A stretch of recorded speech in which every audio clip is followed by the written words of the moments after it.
কি খবর বন্ধুরা, এরকম দেখতে নষ্ট লাইক কেউ ফেলে দিবেন না। নষ্ট লাইক দিয়ে তৈরি করতে পারেন সুন্দর এক লাইক। তো বেশি কথা না বাড়িয়ে প্রথমে লাইকটি খুলে নিই। খোলার পর আমি নতুন করে এরকম একটি এলইডি লাইট ব্যবহার করব, যাতে আমি আমার মন ইচ্ছামতো লাইটের আলোর গতি ব্যবহার করতে পারি।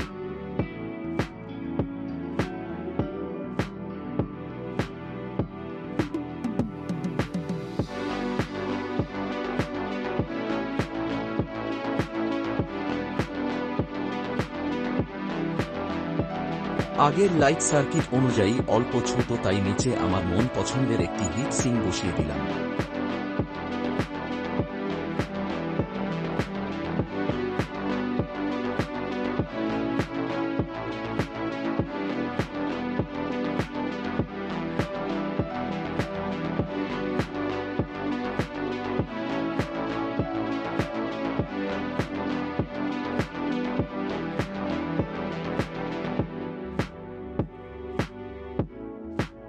আমার লাইট ফিটিং হয়ে গেছে।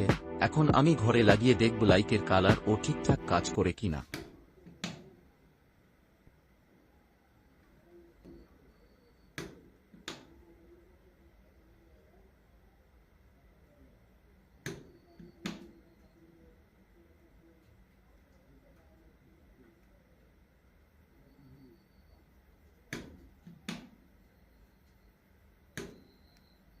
এ পর্যন্তই ভিডিওটা শেষ করলাম। ভিডিওটা কেমন লাগলো কমেন্ট বক্সে জানাবেন।